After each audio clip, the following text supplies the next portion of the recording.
పదే జగన్మోహన్ రెడ్డి గారు ప్రతి సభలోనూ ఒక ముఖ్యమంత్రి స్థాయిలో ఉండే వ్యక్తి పవన్ కళ్యాణ్ ఉద్దేశించి కారులను మార్చినట్టు పెళ్ళాలను మారుస్తాడు, 3 పెళ్ళిళ్ళు 4 పెళ్ళిళ్ళు అంటూ బహిరంగ వ్యాఖ్యలు చేయటం అనేది అవతల వ్యక్తికి సింపతి తెచ్చిపెడుతుంది, నీ మీద నెగిటివిటీ తెచ్చిపెడుతుంది. పైగా సీఎం స్థాయిలో ఉన్న వ్యక్తి బహిరంగంగా అలా మాట్లాడొచ్చా? అది పవన్ కళ్యాణ్ ప్లస్ అయింది కదా. డెఫినెట్గా ప్లస్ అయింది. దాన్ని ప్లస్గా చేసుకున్నాడు కూడా. ఇప్పుడు చిరంజీవి అలాంటి సందర్భం ఒకటి, చిరంజీవి వచ్చి సార్ సార్ సార్ అన్న టికెట్లది అదేదో చిన్న వీడియో క్లిప్ పెట్టినాడు. అంతకుముందు మాట్లాడినది అన్ని పక్కకు పోయినాయి. ఆ క్లిప్నే చూసి మా అన్నని ఇట్లా అంటారు ఇది అంటారు. పవన్ కళ్యాణ్ ఒక స్టాండర్డ్గా ఉంటాడు అనేది ఒక మాట మీద ఈరోజు ఏది చెప్తాడో దాన్ని మళ్ళీ కంటిన్యూ చేస్తాడని ఏం లేదు. ఎందుకంటే చంద్రబాబుని ఎలా తిట్టాడు, బీజేపీని ఎలా తిట్టాడు, లేకుంటే అందరిని ఎలా తిట్టాడు, మళ్ళీ ఇప్పుడు ఎలా పొగుడుతున్నాడు, మళ్ళీ ఎలా తిడతాడు, ఇవన్నీ అతను వదిలే. కానీ మీరు అంటున్నట్టుగా భారతీయ సంస్కృతిలో భాగంగా అలాంటివి తప్పు అని చెప్పే ప్రయత్నం చేసినట్టు, కానీ ఆ చెప్పే విధానం అనేది ఆ పద్ధతి కాదు అని నేను అనుకుంటున్నాను. మేబీ దానివల్ల కూడా పవన్ కళ్యాణ్కి అడ్వాంటేజ్ అయి ఉంటుందని నేను అంటున్నాను. అందుకే పోటీ చేసిన 21 స్థానాల్లో 100% స్ట్రైక్ రేట్ ఇప్పుడు గెలవటం అనేది నేనేమంటే జగన్మోహన్ రెడ్డి గారి ఏ విధంగా ఒక సక్సెస్ స్టోరీగా మనం చెప్పుకుంటాము, పవన్ కళ్యాణ్ కూడా ఒక సక్సెస్ స్టోరీనే. ఎందుకంటే నిలబడిన అన్ని చోట్ల ఓడిపోయి ఒక ఎమ్మెల్యేతో గెలిచి ఆ ఎమ్మెల్యే కూడా పక్కకు పోయి 2 చోట్ల ఓడిపోయి కూడా తిరిగి bounce back.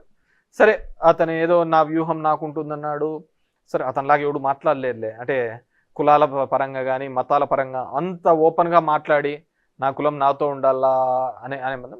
So what ever maybe తన ఆ 21 మందిని కూడా గెలవడంలో కూడా ఒక సక్సెస్ స్టోరీ. ఎందుకంటే దీనికి సీజనల్ పొలిటీషియన్స్ తప్ప, ఈ విధంగా రాజకీయం ఒక వృత్తిగా ఉన్న వాళ్ళే ఈ విధంగా బౌన్స్ బ్యాక్ అవుతారే తప్ప, మిగతా వృత్తుల మీద ఉండి సినిమా లాంటి వృత్తులో లేకుంటే మిగతా వ్యాపార వృత్తిలో ఉండి ఇది ప్రైమరీ ఇంట్రెస్ట్ కాకుండా మిగతా దాని మీద ఉన్న వాళ్ళు ఇలా బౌన్స్ బ్యాక్ కావడం చాలా కష్టం. కానీ it's a success story of Pawan Kalyan అని చెప్పుకోవచ్చు. అండ్ ఆ 21 కూడా చాలా స్ట్రాటజికల్గా తీసుకున్నాడు, సక్సెస్ చూపించినాడు. సో భవిష్యత్తులో బేసిక్గా ప్రశ్నిస్తామని పెట్టిన పార్టీ అది పోయింది, తర్వాత ముఖ్యమంత్రి అనే పార్టీ అది వెళ్ళిపోయింది, ఇప్పుడు సపోర్టివ్ పార్టీగా డిప్యూటీ సీఎంగా ఆయన ఉంటున్నాడు. We have to wait and see ఇదే కంటిన్యూ అవుతాడా, మరి ఎలా ఆ సీట్లేకి రావడం. ఇప్పుడైతే నేను లేదు 10 ఏళ్ళుగా చంద్రబాబే ఉండాలని ఆయనే అంటున్నప్పుడు, so we can't expect him in CM seats. వాళ్ళ ఫ్యాన్స్ కానీ వాళ్ళ కమ్యూనిటీ కానీ ఏదైతే మా వాళ్ళలో ఒకడు ఆ ముఖ్యమంత్రి సీట్లో కూర్చోవాలి అని కోరుకున్నారో వాళ్ళది ఇప్పట్లో నెరవేరే కార్యక్రమం కాదు. వాట్ ఎవర్ మేబీ జగన్మోహన్ రెడ్డిని ఓడించడానికైతే ఖచ్చితంగా పవన్ కళ్యాణ్ అనే వ్యక్తి లేకపోతే తెలుగుదేశం అనే పార్టీ ఇప్పటికీ కూడా జగన్మోహన్ రెడ్డిని ఓడించలేదు. 40 సంవత్సరాల Telugu Desam party minus Pawan equal to 0 అంతే, దాంట్లో వేరేది లేదు. భవిష్యత్తులో పవన్ కళ్యాణ్ చంద్రబాబు కలిసి ఇదే విధంగా వెళ్తారనుకుంటున్నారు? అంటే 15 ఏళ్ల పాటు ఉంటామని చెప్తున్నారులే, కానీ రాజకీయ నాయకులు అనే నేను ఇంతకుముందు అన్నప్పుడు కుటుంబంలో ఉన్న వాళ్ళే ఆత్మలు పరమాత్మలు అనే వాళ్ళే వెళ్ళిపోయిన తర్వాత ఈ బాంధవ్యాలు బంధుత్వాలు ఏం కలుస్తాయి? అదే నేను అంటుంది, ఎవరికైనా రాజకీయాల్లో డైనమిక్స్ మారుతూ ఉంటాయండి. సో ఇతను ఇప్పుడు మొట్టమొదటిసారి పవర్ చూశాడు. సో ఆ పవర్ చూడాలి అని తన ఫ్యాన్స్ కానీ తన కమ్యూనిటీ వాళ్ళు కానీ కోరుకుంటున్నప్పుడు ఆ విధమైన అడుగులు వేయచ్చు. బీజేపీ ఉన్నప్పుడు ఏదైనా జరుగుతుందండి. షిండే అనుకున్నారా అక్కడ అవుతాడని చెప్పేసి చేసినారు కదా. సో బీజేపీ అనేది ఒక కొత్త ఒరబడిని తీసుకొని రావడం జరిగింది. రాజకీయాల్లో ఒక 3 వ్యవస్థలతో మనం ఎట్లాంటి క్రీడనైనా ఆడుకోవచ్చు, ఎలాంటి రాజకీయ క్రీడనైనా ఆడుకోవచ్చు అనేది బీజేపీ సక్సెస్ఫుల్ ఫార్ములాతో నిరూపించింది. ఈవీఎంస్ మీద నేను మాట్లాడుతున్నప్పుడు కానీ దీనిలో మాట్లాడుతున్నప్పుడు ఇప్పుడు మహారాష్ట్ర ఎలక్షన్ చూసాం. ఖచ్చితంగా 6 నెలల కిందట జరిగిన ఎంపీ ఎలక్షన్స్లో బీజేపీ వాళ్ళ కూటమి 10 సీట్లు వచ్చినాయి, 30 అగెనెస్ట్ కాంగ్రెస్కి వచ్చినాయి. ఏమంతా 5 నెలల్లో మారిందని చెప్పి 225 సీట్లు వచ్చినాయి చెప్పండి. దట్టు షిండే నాయకత్వంలో ఎలక్షన్స్ పోయినారు. అక్కడ ఏమంత డెవలప్మెంట్ జరిగింది, ఏమంత అద్భుతాలు జరిగాయి. So there is some manipulation is going on. ఎందుకంటే నేనేమని నమ్ముతానంటే ఈ ఫోన్ అనేది ట్యాప్ చేయాలనుకున్నప్పుడు ఆ మిషనరీ ట్యాప్ చేయడం అనేది పెద్ద విషయం కాదు. అంటే మొన్న ఆంధ్రప్రదేశ్ ఎన్నికల్లో కూడా ట్యాంపరింగ్ జరిగిందని నేను పూర్తిగా నమ్ముతాను. అలా నమ్మకపోతే సుప్రీంకోర్టు ఇచ్చిన గైడ్లైన్స్ ప్రకారం ఎస్ఓపి కౌంటింగ్ చేయాలి, ఈవీఎంలు అనేది కౌంట్ చేయాలి అని ఇచ్చినప్పుడు దానిలో ఎంత ఉండాలి అనేది వీళ్ళు ఆ పద్ధతి కాకుండా మొత్తం అదంతా 0 చేసి మళ్ళీ ఓట్లన్నీ వేయించి అవి ఎంచుతామనే పద్ధతికి ఇప్పుడు వాళ్ళు కొత్త ఎస్ఓపి తీసుకొని వచ్చిన స్టాండర్డ్ ఆపరేటింగ్ ప్రొసీజర్స్. నేనేమంటే ఒక హుండీలో లెక్కేయాలన్నప్పుడు హుండీలో ఎంత డబ్బు ఉందని లెక్కేయాలి, కానీ హుండీ డబ్బులన్నీ పక్కకేసి నువ్వు మళ్ళీ డబ్బులు వేసి అది ఎంచుతామంటే ఎట్లా సేమే ఉంటుంది. ఎలక్ట్రానిక్ గ్యాడ్జెట్స్ అనేది ఏది వాడినా కానీ అది కాంప్రమైజ్డ్ అవుతాయి. 2019లో మీకు 151 వచ్చినప్పుడు కూడా టీడీపీ అదే ఆరోపణ చేసింది. డెఫినెట్ గా Something ఏదో జరిగింది. నేను అప్పుడు మాకు 150 రాని, భవిష్యత్తులో 170 రాని, ఇంకోటి రాని, కానీ ఎలక్ట్రానిక్ మిషనరీతో ఓటింగ్ అనేది జరగకూడదు అనేది నేను ఫమ్ గా బిలీవ్ అవుతాను. ఇప్పటికైనా మారాలి. ఎందుకంటే నేను నిన్న కూడా చెప్పాను, ఈ దేశంలో ప్రజాస్వామ్యం అనేది పెద్ద బూతుగా అయింది. ఎలక్షన్స్ అనేది ఒక హేళనగా అయింది. ఎప్పుడో టీఎన్ శేషన్ కాలంలో మనం చూసాం ఎలక్షన్ కమిషన్ కంటే అంత రైట్స్ ఉంటాయి, అంత పవర్స్ ఉంటాయని.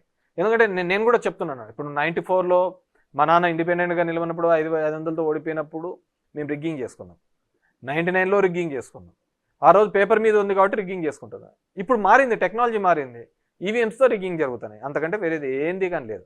75 సంవత్సరాల మన ఇండిపెండెన్స్ అవ్వచ్చు, రాజ్యాంగం వచ్చినా కానీ ఇప్పటికీ కూడా చట్టాలు ఎప్పుడూ కూడా అధికారంలో ఉన్న వాళ్ళకి అది చుట్టంగానే ఉంది తప్ప ఎక్కడే కానీ రియల్గా నడుస్తోంది అనేది ఎక్కడా కానీ జరగటం లేదు. నేను దాని మీద స్టిక్ అయి ఉంటాను. అసలు ఓకే, ఇప్పుడు మీ కాన్స్టిట్యున్సీ వద్దాం. ఇప్పుడు మీ ఓటమి సత్యకుమార్ మీద కాకుండా పరిటాల శ్రీరామ్ మీద అయి ఉంటే బాగుండేది అని అనిపించింది ఎప్పుడన్నా? ఎవరి మీద ఓటమి రాకూడదనే కోరుకుంటాము. దానికి అంటే ఓడిపోవటం అనేది ముందు వచ్చిన సత్యకుమార్ ఏ దెబ్బ అయితే వాంతో కొట్టించుకున్నా, ఈయంతో కొట్టించుకున్నా ఒకటే దెబ్బలే కదా పడేది. అలానే కదా నేను అనేది. బేసిక్గా ఒక రాజకీయాల్లో మీరు ఇంతకుముందు అన్నట్టుగా ఎందుకు నిస్తేజపన్నారు, ఎందుకు అంటే అరే నేను 5 ఏళ్ళు 6 ఏళ్ళు అంటే నాకు మొదటి నుంచి కూడా నా ధర్మవరం నియోజకవర్గంలో, సరే ఇప్పుడు సోషల్ మీడియాలో వచ్చి గుడ్ మార్నింగ్ అనేది తెలిసిండొచ్చు, కానీ నేను 2008 నుంచి తీసుకొని వచ్చి ధర్మవరం నియోజకవర్గంలో జరిగిన ప్రతి అభివృద్ధికి కూడా కారణం నేను. మీరు ఎక్కడైనా ఏదైనా చూసుకోండి, నేను అది నా పేరు మీదనే ఉంటుంది, నేను చేసిన అభివృద్ధి. కానీ సరే అంటే నా సొంత డబ్బులేం కదా, ప్రభుత్వం నుంచి తీసుకొని వచ్చి ఒక వారధిగా నేను పనిచేసినాను. ప్రజలకు అందుబాటులో ఉన్నాను. ఎన్నో అలిగేషన్స్, ఎన్నో తిట్లు, అనవసరమైనవి అన్నీ భరించి అన్నీ చేసి ప్రజలకు అందుబాటులో ఉండి ఒక పేదవాడికి ఏ కష్టం వచ్చినా, ఇప్పుడు నేను 27,000 ఇండ్లు మిగతాదంతా సెంటు కట్టించిన, నేను 2 సెంట్లు ఇచ్చిన. అన్ని చేసిన తర్వాత ఎవరో ఒక 2.5 నెలకు వచ్చి అతను ముఖ్య ఎవరు తెలుదు, మొహం ఎవరు తెలుదు, ఎలా ఉంటాడు తెలుదు, అతని ఆలోచన విధానం తెలుదు, అతను చేసిన మంచి ఎందుకు చేయడం తెలుదు, ఊరికనే ఒక హైప్ మీద 2.5 సంవత్సరాలు మా కులమనో లేకుంటే ఇంకోటనో ఓట్లు వేసి గెలిపిస్తే ఇంకా మనం పని చేయడం వల్ల ఏం ఉపయోగం అనేది నన్ను నిజంగా చాలా బాధించింది. 4 పిల్లలా? పెద్ద పాప ఎవరు? ఎంతరా నీ వయసు? 7. నెక్స్ట్ పాప ఎవరు? నీకెంత? 5. 3 ఏళ్ళ పాప ఎవరు? 3 ఏళ్ళు. సంవత్సరం పాప ఇది ఉయ్యాల్లో ఉందా? ఇప్పటికైనా యుద్ధం ఆగిందా లేదా? కుటుంబాన్ని అంతా వదిలిపెట్టి ఇప్పుడు నేను బయటికి కనపడేంత వరకు నేను తిరుగుతున్నాను. నా వైఫ్ తిరిగింటుంది, ఒక 2-3 సార్లు తిరిగింటుంది టౌన్ అంతా.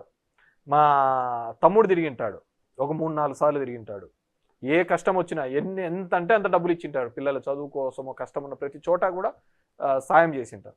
సరే ఇప్పుడు కొత్తగా వచ్చినాడు కదా, చూడండి అతన్ని కూడా చూడండి, 2 నాళ్ళు ఏం తప్పు ఉంది. అతను చూసిన తర్వాత నాకు కూడా టైం దొరికింది నా ఫ్యామిలీతో స్పెండ్ చేసుకోవడానికి, నాకున్న చిన్న కోరికలు తీర్చుకోవడానికి. నీకు కోరికలు తీర్చుకొని వస్తాను. పార్టీ ఆదేశించిన కార్యక్రమాలన్నీ పార్టిసిపేట్ చేస్తా పోతాం. మేబీ నేను భవిష్యత్తులో కూడా ఆ విధంగా గుడ్ మార్నింగ్ అనే కార్యక్రమం పేరు మీద నేను అంతగా కూడా తిరగలేనేమో. ఇంట్రెస్ట్ పోతుంది కదా ఆటోమేటిక్గా. ఇంత కష్టపడినా కానీ లాస్ట్ వచ్చే ఎవడో గాలికి అట్లా గెలిచిపోతా అంటే మనకేముంటుంది. ఆ రోజు మనం గాలి ఎట్లా వస్తే అట్లా చూద్దాంలే అనే పద్ధతికి వస్తున్నాం. కానీ డెఫినెట్గా మా పార్టీ తరఫున కావచ్చు, ప్రజల తరఫున కాబట్టి ఏ కష్టం వచ్చినా కానీ డెఫినెట్గా నిలబడతాను. ఎందుకంటే నాకు ఇంకో వృత్తి తెలియదు, నాకు ఇంకో విద్య తెలియదు.